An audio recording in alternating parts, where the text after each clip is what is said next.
8 playoffs and championship appearances over the course of those couple years of HCT. And in 2017, when he got that 9th and 10th, just a little footnote here, his third playoff that year, he finished 20th at. So his worst performance at playoffs was 20th place throughout the season. A pretty darn impressive performance. Yeah, and I'm pretty sure we exaggerated that story so many times, saying he finished 9th like 6 times in the 3 playoffs. It was the 11th playoff of the year.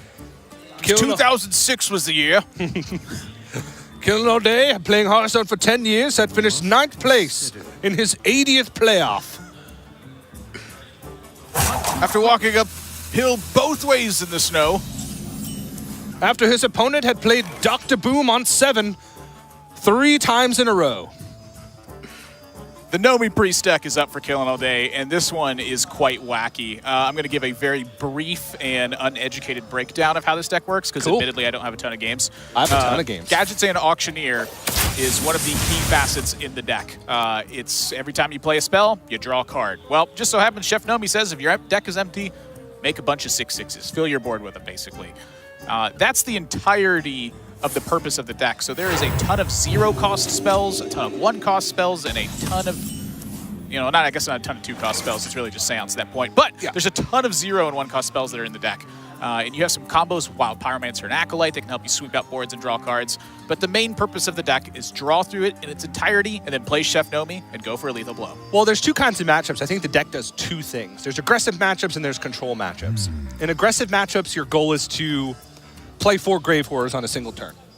Play it for cheap, Seance it twice, play 4. You win the game, effectively, against many aggro decks. And then against control decks is how you said it.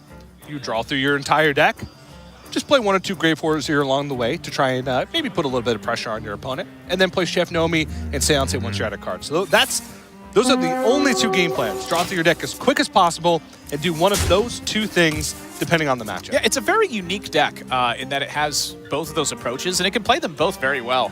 And nobody else in the tournament brought this deck, and it was quite a late discovery, I'd say, into the the time frame in which the players had to submit for the World Championship, submit their deck lists. And we asked killinallday how he came across this one, and he said that one of his friends and pro players, goes by the name Ant, messaged him after playing in some low legend ranks and just goofing around on stream and playing some wacky decks, and lost to this Nomi Priest deck a couple times and said, hey, I really think you need to check this out. And Ant had been giving him all sorts of wacky deck lists, and Killen's like, I'm not going to do that. And Ant's like, yeah, you're right. But this one really started to stick. Ant was like, no, you really need to try this one out. And so Killen gave it a whirl, and it's right up his alley. He loves combo decks, and this is just the kind of thing he wants to play. Yeah, it's a deck with true inevitability, which is something that killinallday has been known for in the past.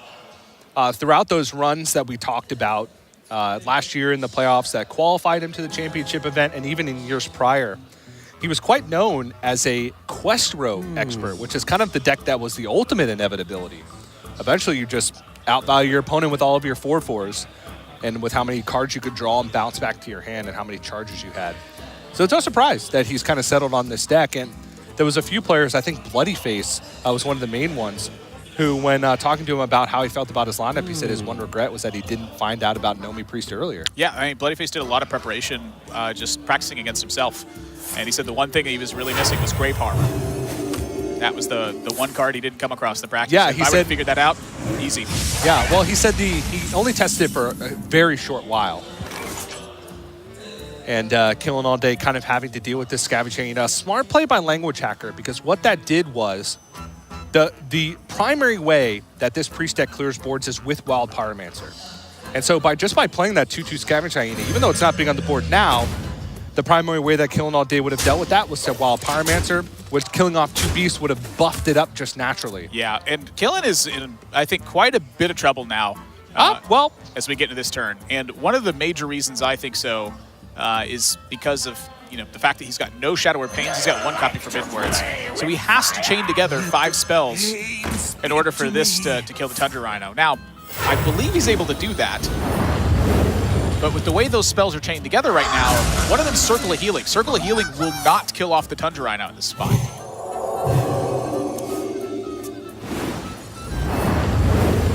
So Killen's going to keep looking for that spell. He needs another 0 cost. I mean, the deck is packed to the brim with them. I mean, he doesn't necessarily have to kill the Tundra Rhino if he's just going to keep. Well, that's another combo that can do it. He can actually use the Lazul's scheme. The Lazul scheme with the Topsy-Turvy. That's right. That's right. That's the other piece of removal that happens in this deck. And look at how many cards Killen went through on this turn. This is insane. Clears the entire board. Played 6 spells, which means he drew, I believe, 6 cards total that turn. Grave Horror down to 5 mana. Yeah, pretty insane. And one of the additions that killinallday made that I like based on the field. I played this deck a lot, and I've also played against it a lot in games on ladder. Not many players, from my experience, run Mass Hysteria. But killinallday has decided to include 2 copies of it, expecting a lot of kind of that mid-range field, which is what he's trying to hedge his decks to be better against. That's why he brought Bomb Warrior instead of the Control Warrior. He's trying to have a little bit more game against, say, the Summoner Mage, against mid-range Hunter, and just a lot of those decks that build kind of beefy boards that the Wild Pyromancer can't touch. Yeah, and now against Languagehacker, Summoner Mage was banned away, but that's largely because Languagehacker does not have Warrior in his lineup. Yeah. If Warrior was in Languagehacker's lineup, this Summoner Mage deck from Languagehacker would have been in play instead. And that's why Killen's decks are built typically very weak against Control Warrior decks, is that he can just take it away and then focus on beating the rest of the field. Yeah. So this is one of the turns from killinallday that it's kind of the tough point because your turn isn't obvious. There are not a lot. There are a few turns playing this deck where your turn is obvious. You have Gadgetzan Auctioneer, a lot of cheap spells. Boom, you just go off. Boom. You have Wild Pyromancer, your opponent has a big board of small stuff, and you got a couple spells to clear it. Easy turn. Boom. Right now, you don't have those 0 mana spells because you used them last turn for Gadgetzan Auctioneer. Yeah, no boom. You don't really want to play Grave Horror because you're not really placing anything alongside of it, and your opponent has a Tundra Rhino. Right. You need the Grave Horrors to come down simultaneously. And whether that's through Seance or whether that's through multiple copies of Grave Horror, the key is that simultaneously they appear. If you just play one at a time, they're under pretty major threat. Yeah. So I think Killen is going to be on just Acolyte turn here in some way. I didn't know if he was going to go with Wild Pyromancer with or not, and he took a long time. So if he starts drawing 0 costs that he wants to play, he's just not going to have time to play them. I don't think he really minds because he's not going to kill off the Tundra Rhino anyway, and he draws 0 mana spells. He just has Gadgetzan Auctioneer to go off next. Right, and I think that's the reason that Killen ended up going for this, despite the fact that the rope was burning down. Yeah. The one maybe issue with this is he might be vulnerable to overdraws if Languagehacker was able to attack into this twice, say with a Spring Paw or with Unleash the Hounds. Well, but the only card that matters in that instance is the Seance. And even then, I don't know if that'd be that big of a deal because if he's in a position where he can just play Chef Nomi in the late game, it's going to kill Hunter or he's going to die. One of those 2 things happen. One Chef Nomi will kill the Hunter or one Chef Nomi will kill the killinallday. Yeah.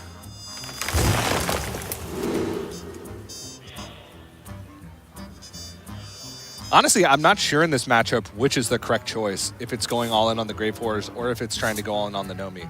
No, let's go all in on the Grave Horrors. You don't need the Seance for the Chef Nomi for the reasons that I just outlined.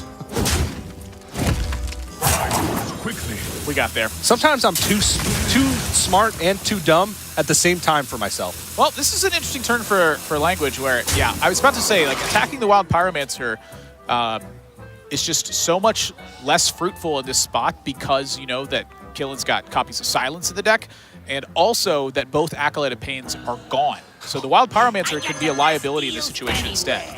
All right, well, this turn is going to be clear the board and set up for next turn to go for Grave Horror, Seance, Seance, Seance, Grave Horror, whatever, make 4 of them. Yeah. Draw lots of cards, play lots of stuff. Those are the 2 turns that Killen's approaching right now. Yeah.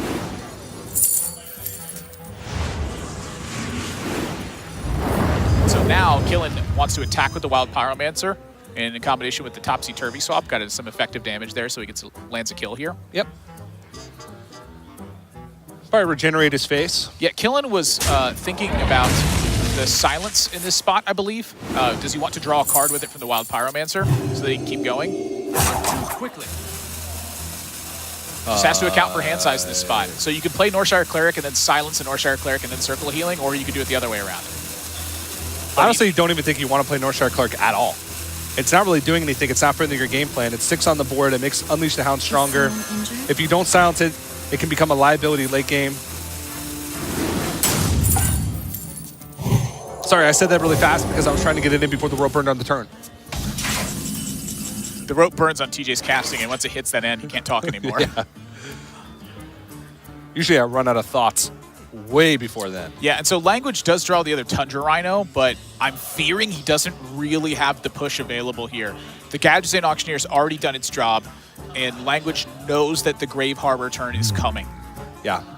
So the reason why I do like the Northshire Cleric this turn is because killinallday wanted to cycle as aggressively as possible to find the second Grave Horror. Because 3 Grave Horrors is just worse than 4 Grave Horrors. Usually true. Mind control tech. Boom, found it. What about the Massacera? Does the math work out differently? No, they all just... It's a little different, I think, but... 3 is better. Isn't 3 better? Because 2 attack each other. I don't know. There's so many iterations. No, 3 is... 3 they all die. Yeah, 4 they all die too, I'm pretty sure. There's a lot of different ways. 3, one of them could know. I don't know what I'm doing. There it is. All right, no more card draw this turn, so it's, 3 of Grave Harbors is going to have to be enough.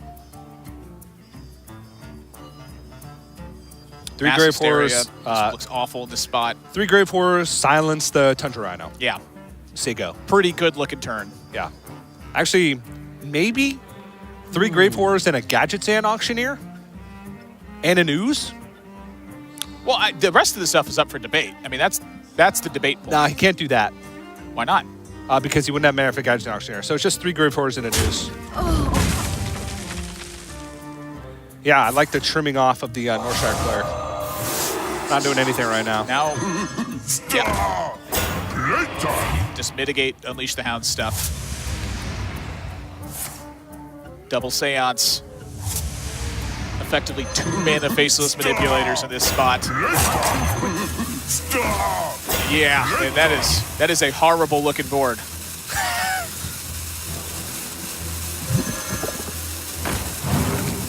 Language Hacker's in trouble.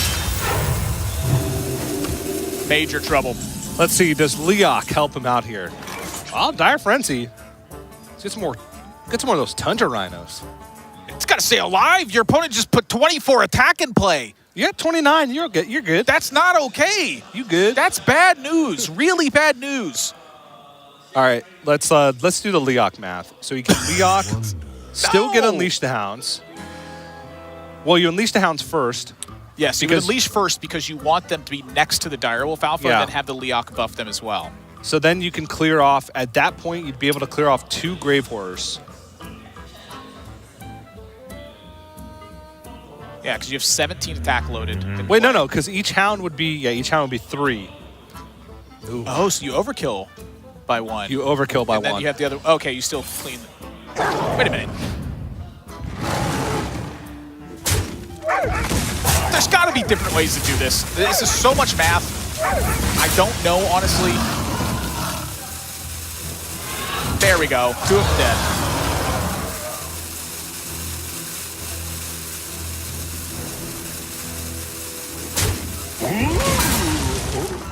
Killing 2 turns away from Chef Nomi. Can make it 1 turn if he wants to. So the cards left in his deck, he has 1 Grave Horror still left. And then the last card is a Holy Smite? Yeah. The last card, aside from the Grave Harbor, is just meaningless at this point. It is all focused in on Chef Nomi and Grave Harbor and how Killen just delivers lethal pressure in this spot. Yeah, so he's looking for the big one. Doesn't find it. He's going to use this opportunity to push 7. Yeah, this also takes away a Dire Frenzy on a Tundra Rhino. It also draws him his Grave Horror. Yeah, so in fatigue spot, but Language Hacker does not have the damage to really take care of that. Unlike a lot of the other decks we've seen, there are no kill commands in Language Hacker's deck. Yeah.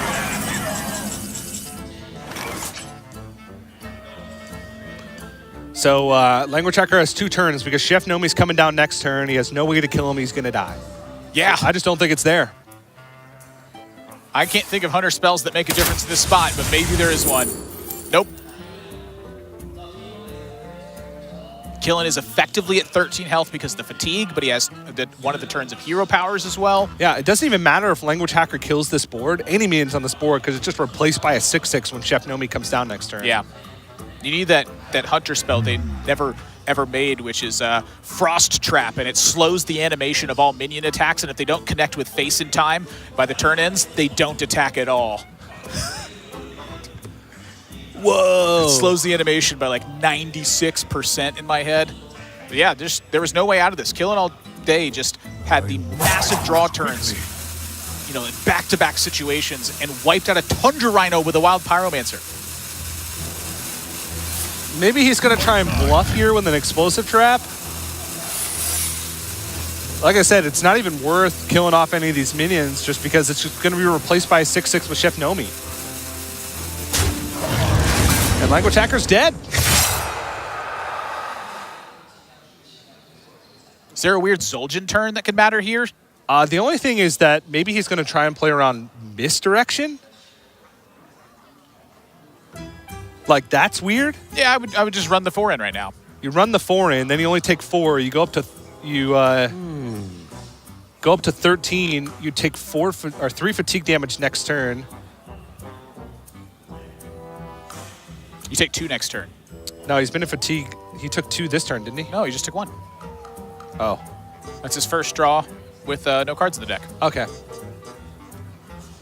Yeah, you're right. I said 3 fatigue, and I meant the So 1 plus the 2. So he'd be at 11, which would effectively be 9 with the hero power from Languagehacker. There's no way he'd die.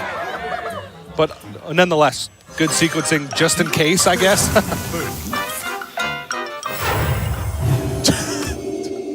Music from that. Well fought. Languagehacker isn't going to get out of this one. Killing All Day takes the series 3 games to 1.